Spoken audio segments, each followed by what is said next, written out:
Today on Something You Should Know, why you probably don't do your best work at work and how to fix that.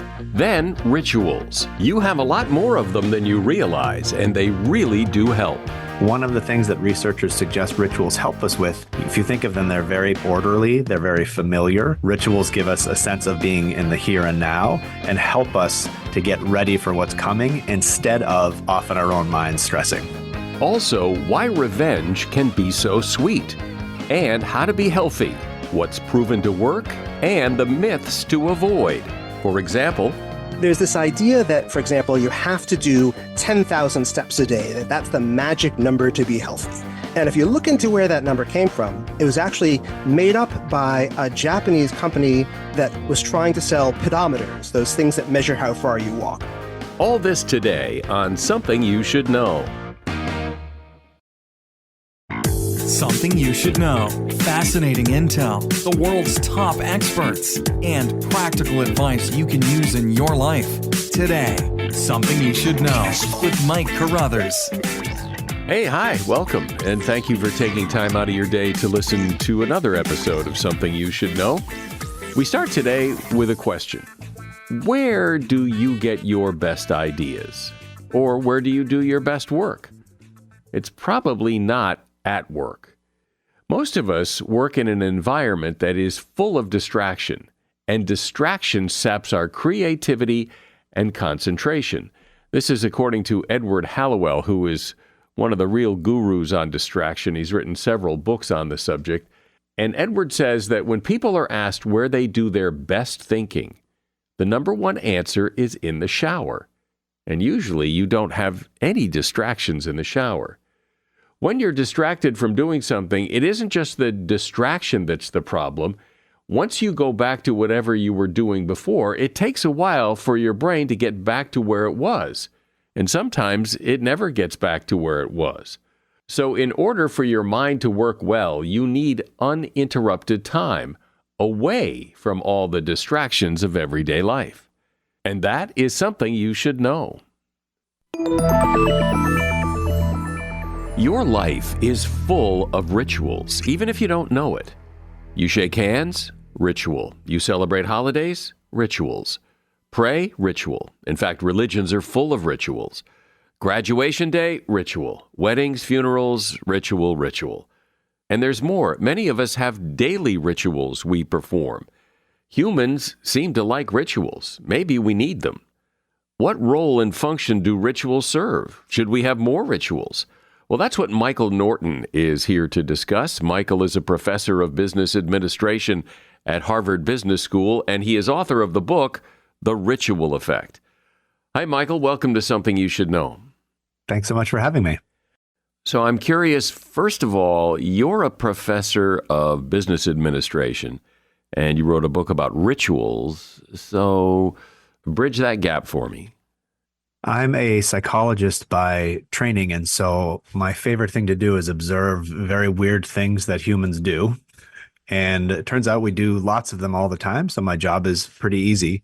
But about a decade ago, I started thinking a lot about a particular type of unusual thing that we do, which are rituals. And I started seeing them in many different places in life. So for sure, we can think of things like holidays and weddings and funerals as all times when rituals bring us together. But I also started to think about the role of rituals in our own daily lives, the way we get together in the morning, the way we might wind down at night, what we might do at work when we're nervous for a big meeting. And it really started to feel like across all of these domains of life, we were turning to ritual as one solution to solve all of these different problems. Are rituals solving problems, or are they just a comfortable kind of guardrail? We do see people turning to ritual in particular in times of need. So, for example, speaking of being nervous for a big meeting or a big presentation, or if you think of athletes or musical performers who often have extremely elaborate rituals that they do before they serve or before they sing, it does seem to be the case that humans, as the stress level goes up, we are more likely to bring rituals to bear, and we're more likely to have more and more complicated rituals. So in the world, we can observe really that when we have this problem of anxiety, one of the things, and we can do lots of things, of course, we can meditate, we can take medication. There's lots of solutions to that problem. But one of the things that people seem to do is turn to ritual as one solution. Those elaborate rituals that you sometimes see athletes do before they play a game or run a race or serve a ball, why is it that it seems athletes have these rituals? And many athletes don't have rituals, at least that we can see, but some have really elaborate ones. So why is that? One of our solutions when we feel anxious that is extremely ineffective is we try to tell ourselves to calm down. So I can say, Mike, this isn't that big of a deal. Just calm down. It's going to be fine. And what the research shows is that that is really one of the worst things you can possibly do, because unfortunately, that's not how we're built. We can't just tell ourselves to feel a certain way and then magically feel that way. That's the problem that we're trying to solve. So how do we get out of this sometimes doom spiral of anxiety and I'm going to blow it, and now I'm anxious because I tried to calm down and I can't even calm down? One of the things that researchers suggest rituals help us with, if you think of them, they're very patterned, they're very orderly, they're very familiar. They actually just take up some mental space so that we don't have all of our resources brought to bear on spiraling out of control. Rituals give us a sense of being in the here and now and help us to get ready for what's coming instead of off in our own minds stressing. And where, I imagine a million places, but where do rituals tend to come from? Like when you see an athlete do his little pre-run ritual, where do you get that? Interestingly, so the word ritual itself, I think, this was true for me as well, it makes us think of traditions and cultural practices and religious practices with a long history. And those are for sure rituals that have enormously important meaning in our lives. At the same time, what we see in the research is when we ask people about their own rituals, they come up with them themselves pretty often, actually surprisingly often. So even with something like grief, we'll say, if you lost someone you loved, what did you do? And people will say, well, we went to the funeral, or whatever their faith, prescribes for them to do. But I also did this thing privately to honor them. One woman said for a month she listened to her mom's favorite song every morning. Now, there's no historical sense that you should listen to your mom's favorite song. This was something that this woman came up with on her own. And we see that very, very often, that what people are doing is freelancing, thinking of things that are meaningful to them, and then building those into their own rituals. It doesn't mean they're not using the cultural rituals and the religious rituals as well. We still rely on those for a lot, but we also can come from the ground up and make up our own.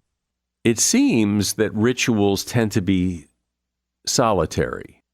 Some are, and then some are with the goal of connecting. So we use them, to calm myself down. For example, if I have to go give a presentation, but teams also will use rituals. For example, before a big sports match, a soccer team or a football team will have their own rituals. And there, what they're trying to do is actually bond together. So again, interestingly, we use them in very different ways in different aspects of our lives. It seems a lot of rituals get passed down, traditions I'm thinking of particularly, but also I think there's a lot of rituals going on in people's heads and things that they do that they don't talk about. I don't talk about it.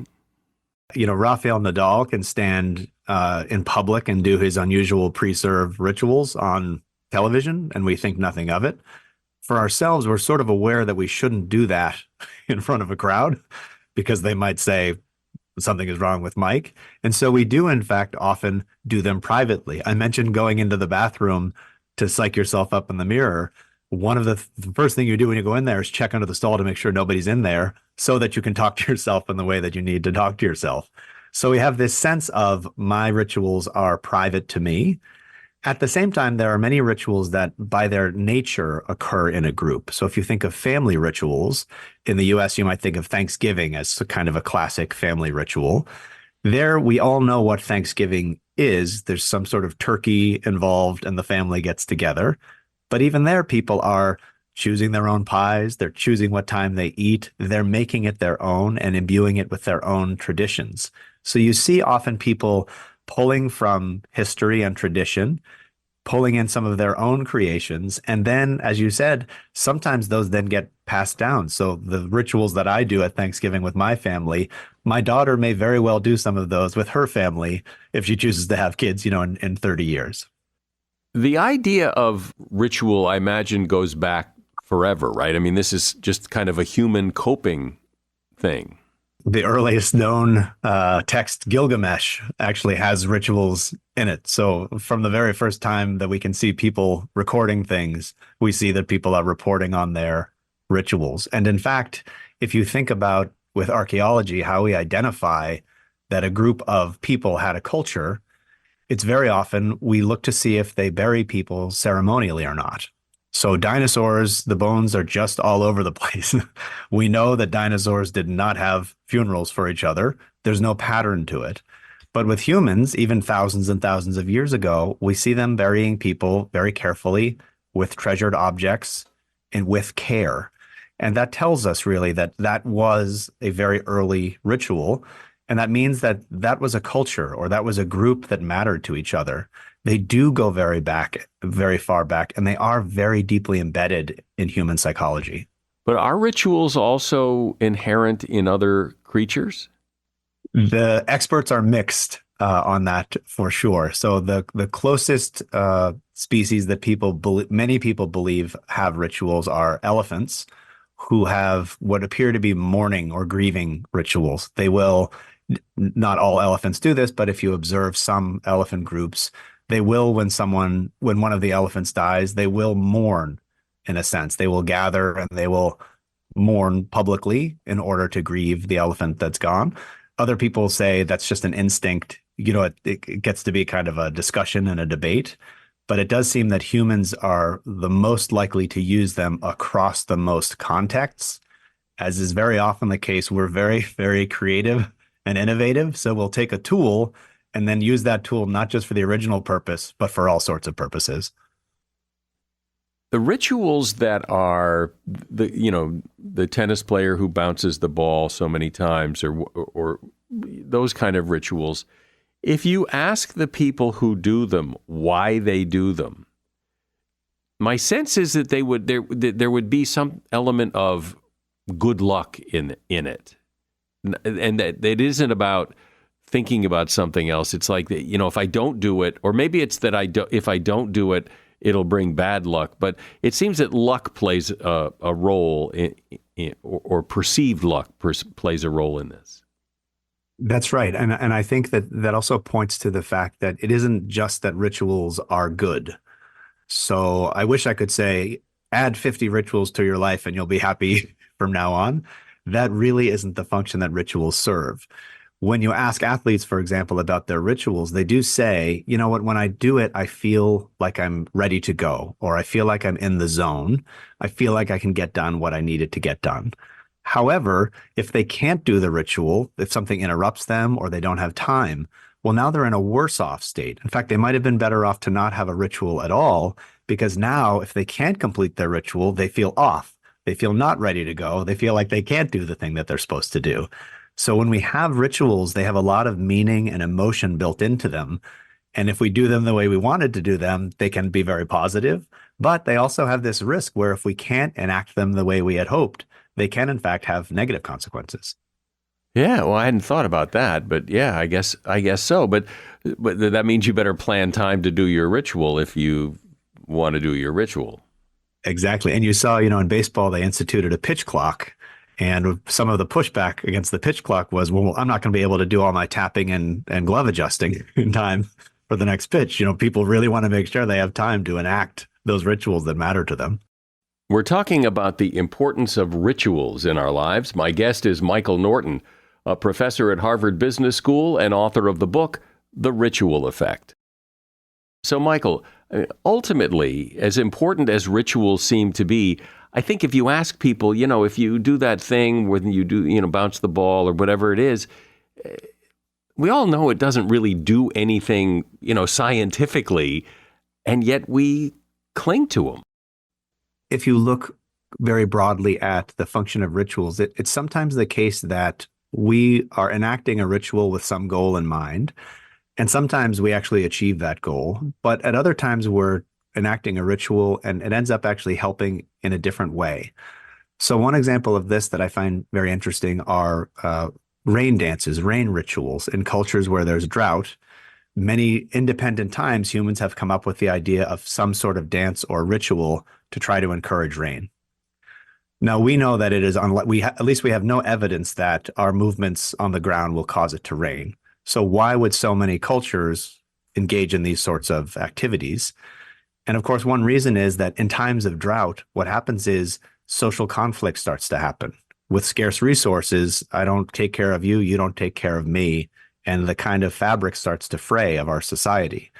When you engage in these rituals together, what you're saying is we have a shared history together. We are a people.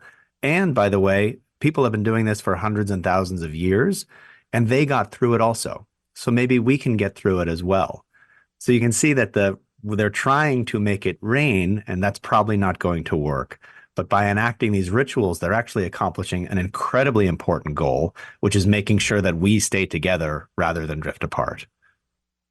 Well, that's interesting because that only comes when it seems like when you look back on it and kind of understand and explain it. But you wonder if the people doing the dance are thinking that, or are they thinking, God, I hope this makes it rain?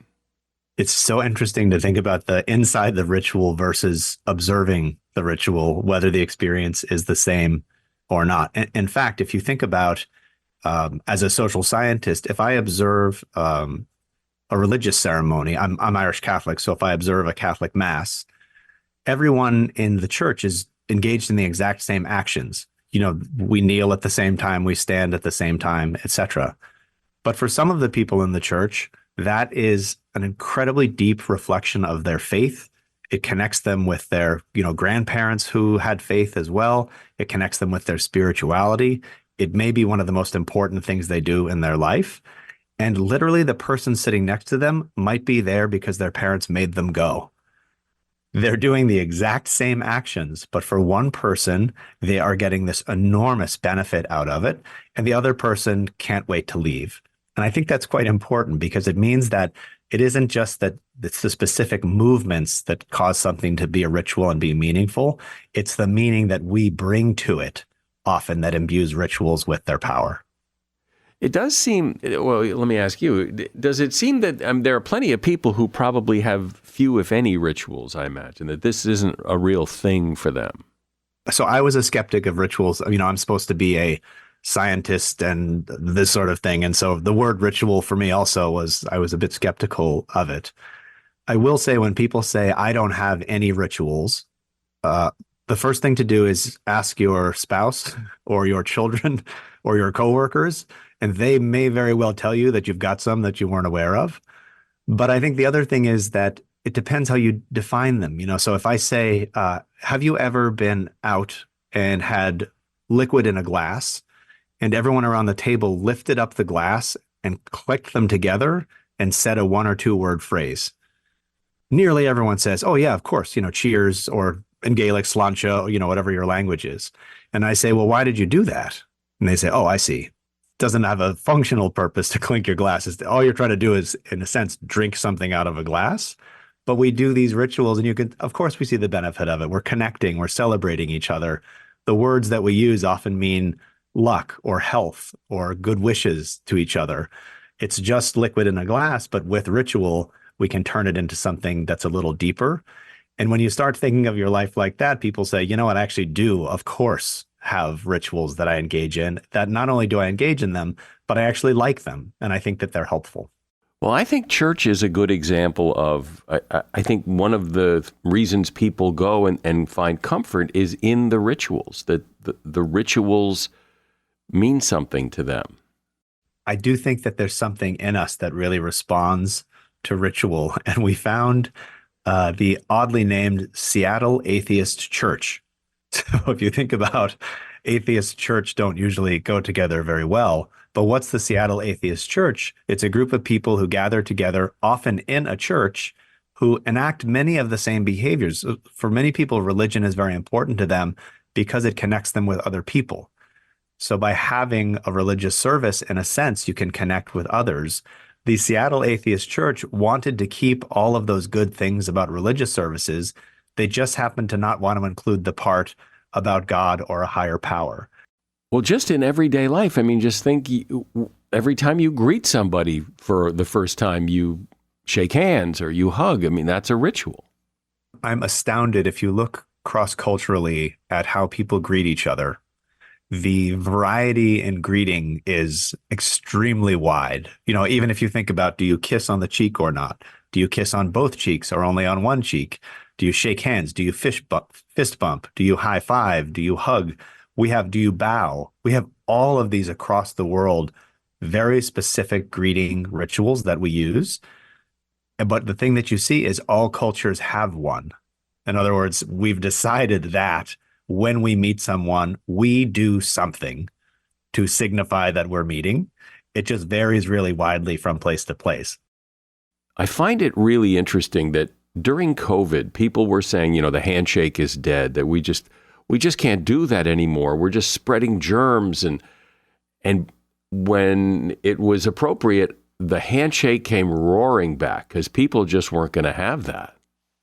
And even during COVID, you could imagine that during a situation like that, you might say, well, let's just dispense with this thing altogether. If we can't shake hands or hug, let's just not do anything. But that's not what we did. We came up with a brand new one, which was bumping elbows, which did not exist before and really doesn't exist anymore. Thank God. But it shows how strong the urge was to engage in some kind of greeting ritual rather than just have nothing there. That we literally, humans invented a new way to greet that they had not used before when pressed. Well, it's so clear listening to you and looking at this through your eyes, how important rituals are, really to the point of it seems like we need them, we crave them. They're like guardrails to help us navigate life. And they're probably a lot more important than people think they are. I've been speaking with Michael Norton. He is a professor of business administration at Harvard Business School. And the name of his book is The Ritual Effect. And there is a link to that book in the show notes. I appreciate you coming on and talking about this. Thank you, Michael. Thank you very much. If people are interested, you can go to michaelnorton.com and there's a rituals quiz that you can take to figure out if you have a lot or have a little. You already know that exercise and a healthy diet are important to maintain your weight, stay healthy, and live longer. Everybody knows that. But putting it into practice and sustaining it, that is a real challenge. Here with some really great advice to get you and keep you motivated is Jacob Sager-Weinstein. He is a writer whose work has appeared in The New Yorker and on HBO and the BBC, and he is author of a book called Be Healthier Now, 100 Simple Ways to Become Instantly Healthier. Hey, Jacob, welcome to Something You Should Know. Thanks for having me. Glad to be here. So before we get into the specific advice, what is the general outlook, your philosophy? What are you saying to people about getting healthy?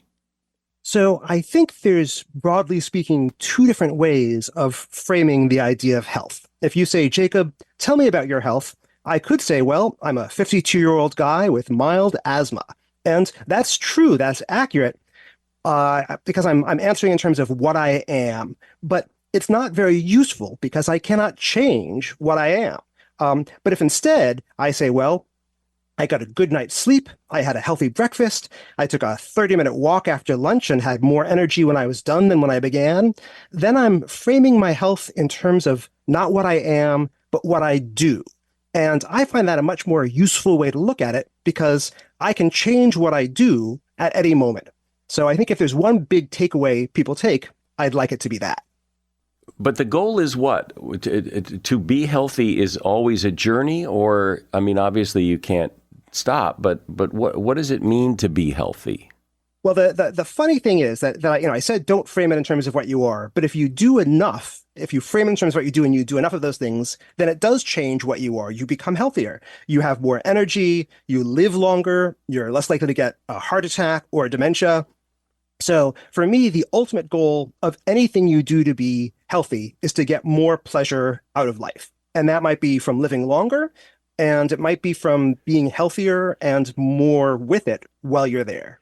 So how does someone decide what to do first and what to do that will actually sustain them, that will allow them to keep doing whatever it is they're doing so that they do become healthy?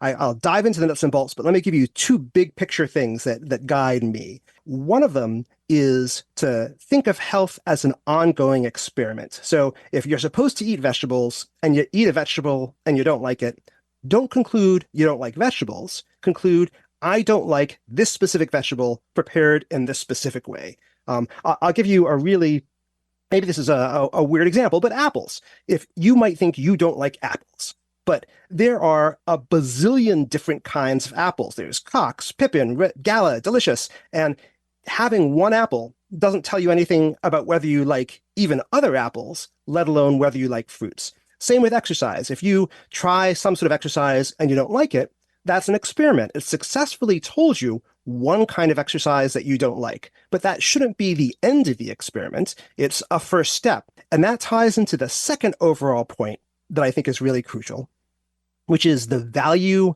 of incremental change. That, you are not going to become an athlete by trying one athletic activity today. You might not even like it, like I said, but if you try it, whether or not you like it, you've moved yourself one step closer to having a sport or an exercise that you actively enjoy.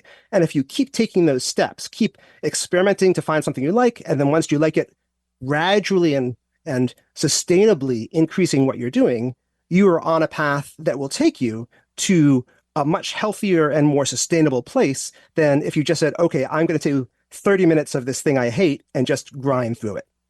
What I've noticed is that a lot of people, and I've done this in my life too, dabble in healthy. They, buy an exercise bike, ride it for 3 days, and that's the end of that. Or they start walking after dinner for a couple of weeks, and that's the end of that. And then they don't really do anything else. They just decide exercise is not for me and give up. Right, which is totally natural and understandable. So let me dive into a few specifics, because one thing that can help you keep up with it is if it's a habit, right? Obviously, habits by their nature, by definition, are things you don't even think about doing. You just do them. So I've experimented. I found that running is a sport that I generally enjoy, but even so, it's effort, and it's not always easy for me to stick with it. So as silly as it sounds, I found that if I take my running clothes out at night and I put them where I'm going to see them first thing in the morning and just automatically put them on while I'm sleepy and not thinking clearly, then just the fact that I've got those running clothes on makes me much more likely to go running. And in a sense, what I've done is I've made each step smaller. I don't have to decide to go running, find my clothes, get going. I've made as many of those steps mindless and automatic. I just get in the habit of putting out my running clothes in the morning. And it shouldn't make a difference. Like the health benefits of exercise should get me going every day. But as silly as it sounds, just the habit of already being dressed for running makes a huge difference. So let's talk about your concept of thinking healthy, because I think people often think that healthy is something you do in between the fun stuff, and yes, rather than incorporating it, because as we discussed, healthy doesn't necessarily equate to fun. So yes, maybe a shift in mindset is important. So let's talk about thinking healthy. One thing that I think is a useful distinction is between physical activity and exercise. And we think about exercise, like we've been saying, as this unpleasant thing that you've got to do if you don't want to die. But the fact is, if I spend 10 minutes running dutifully in circles, or I spend 10 minutes chasing my dog around the yard, those are equally good for my body. My body doesn't really care why I'm doing them. But the one that doesn't feel like exercise, the one that is just doing stuff, the chasing the dog, I actually enjoy, and it's just as good for me. So the more you can find ways to think in terms of physical activity. So for example, when you park, if you drive to work, take the farthest parking space from your office rather than looking for the closest. And automatically, you've now built in a few extra minutes of walking into your day. If you can if your building has multiple floors, get in the habit of pushing the button in the elevator for one floor below where you actually want to go and walk up that last flight of steps. It still counts, even if you're not in the gym in your sports clothes. That's physical activity that is good for your body. But how good? That's the thing I think a lot of people struggle with is going up one flight of stairs really going to matter? So screw it. And I think sometimes there's certain myths that get in our way. So there's this idea that, for example, you have to do 10,000 steps a day, that that's the magic number to be healthy. And if you look into where that number came from, it was actually made up by a Japanese company that was trying to sell pedometers, those things that measure how far you walk. And it wasn't really based on any science. When they've actually done real studies of this, they've found that going up to about 4,400 steps a day has a big jump in your life expectancy. And if you keep going past that, if you go up to about 7,500 steps, that gets better for you with every step. But once you actually hit that 7,500 steps, it doesn't hurt you to keep walking, but there's not really any gains they've seen in life expectancy beyond that. And even more broadly, what they've often found is that there's diminishing returns with almost any exercise you do, which means that the most benefits you get are when you start doing it. So if you walk up 2 flights of steps, that's better than 1. But if you walk up 1 flight of steps, you've still gotten most of the benefits or a good chunk of those benefits just from that 1 flight. And most importantly, you've gotten more exercise than you would have if you had walked up 0 flights of steps. And if you can stick with 1 flight a day, that's great.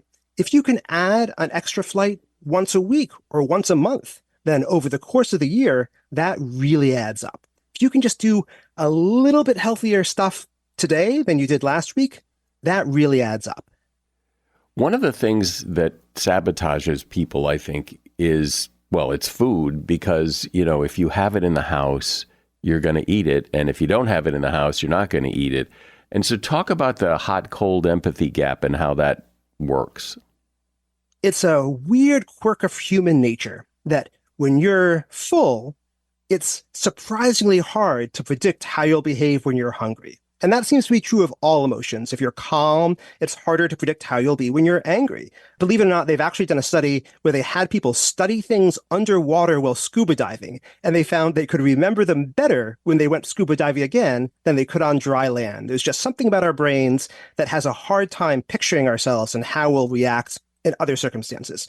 So where that comes into health and healthy eating is if you're at the grocery store and you're feeling full, you're going there after lunch, and you see a big bag of candy, you think about how you feel in that moment. And because you're full, you can resist that big bag of candy. So you think, I'll bring it home, I'll have 1 piece every day, it'll be fine.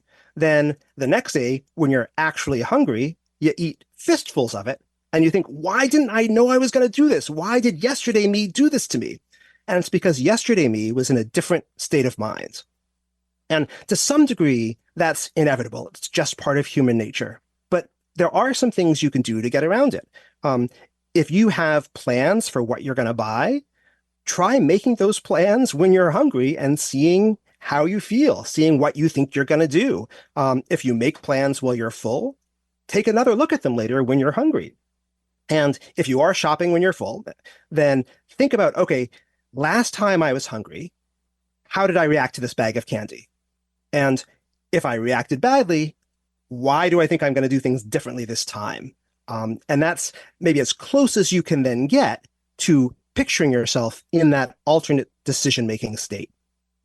Yeah, that is such an interesting thing, is when you are full, it's like so hard to imagine hunger. Like it's like, well, no, I'm so full I can't eat for days. But that's not true, and you'll be eating again soon. But it is that weird quirk that we can't imagine ourselves in the state we're not in at the moment.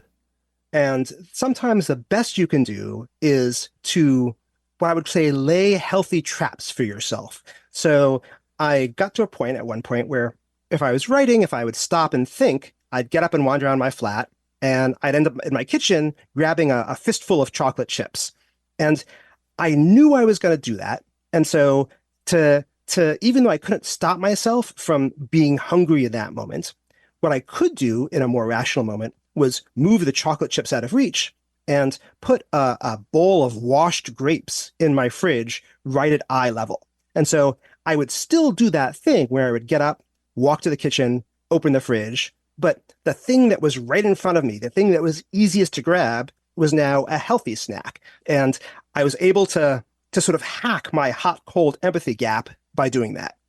Something that I'd like you to address, and this is something that I think happens to everybody who tries to get healthy. They're going to eat healthier, they're going to exercise, they're going to do something, and inevitably they fall off the wagon. Something goes wrong, and they don't do what they thought they were going to do, and then they throw in the towel.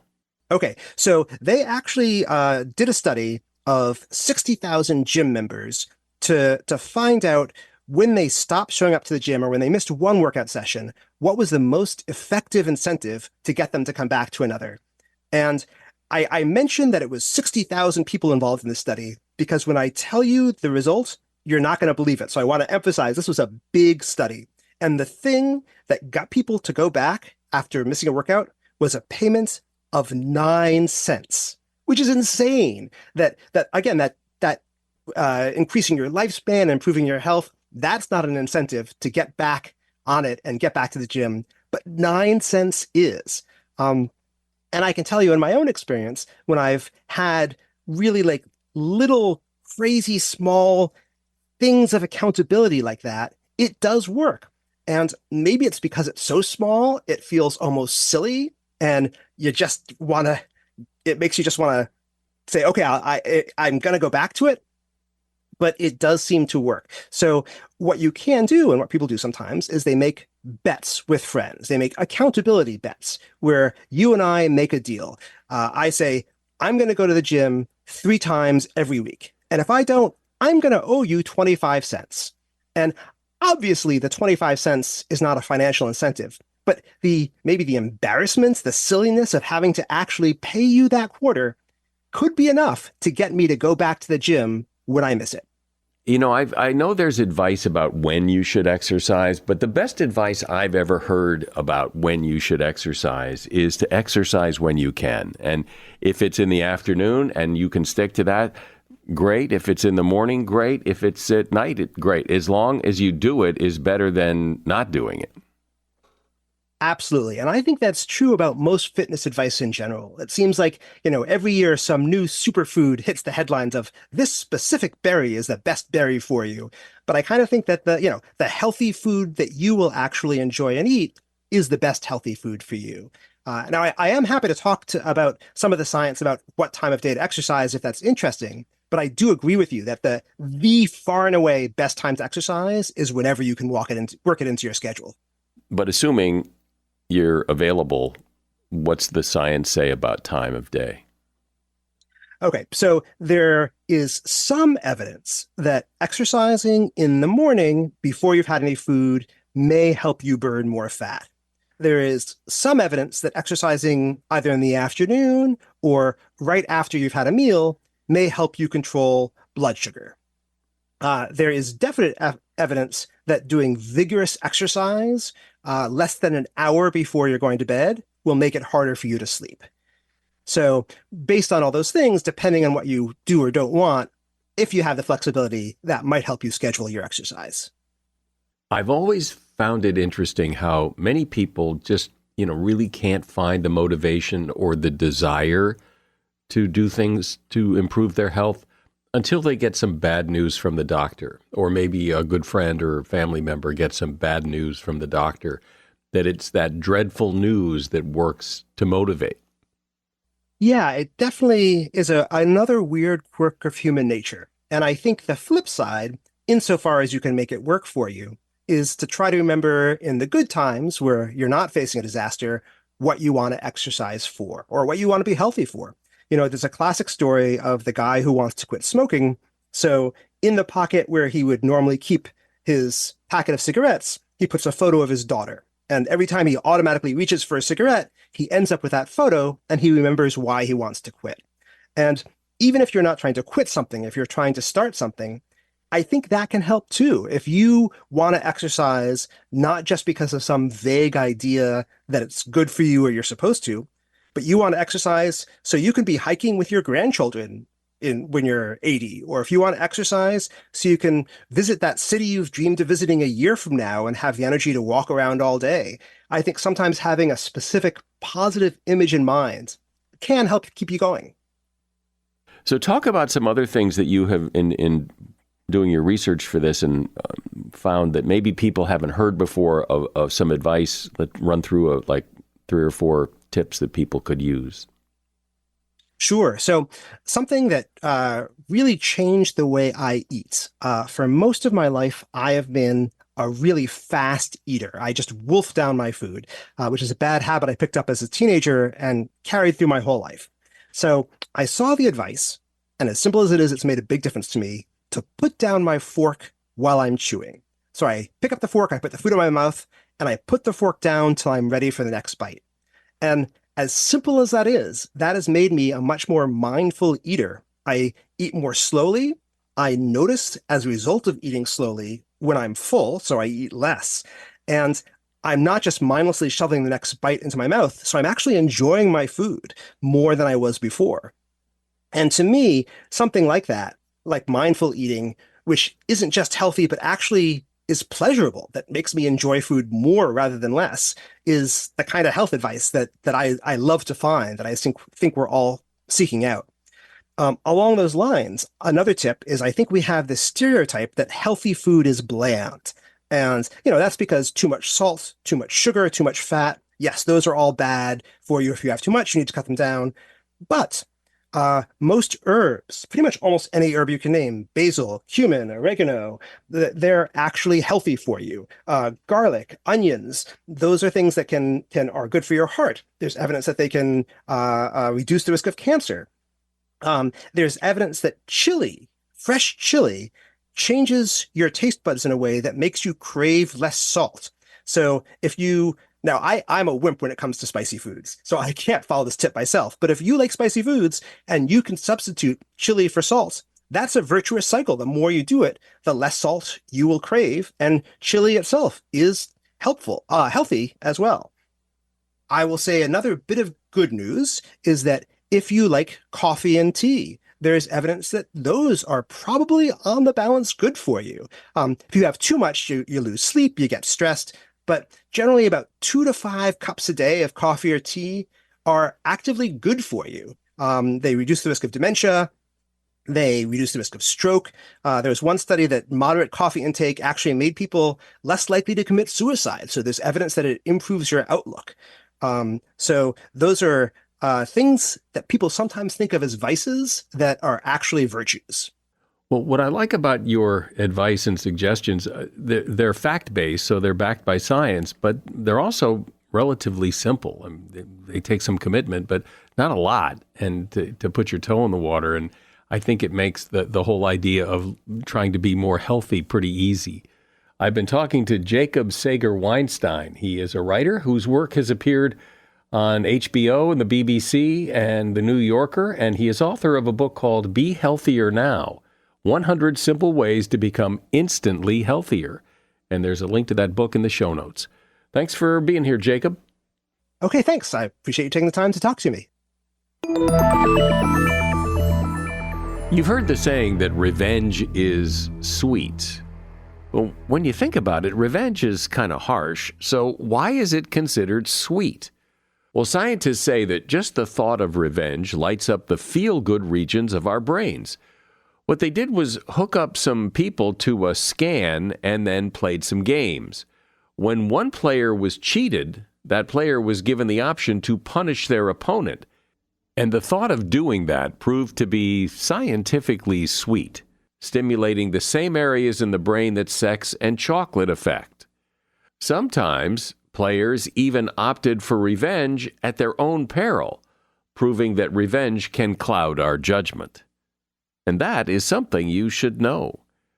I'd love it if you would share this episode just, in the next day or two when you have a moment.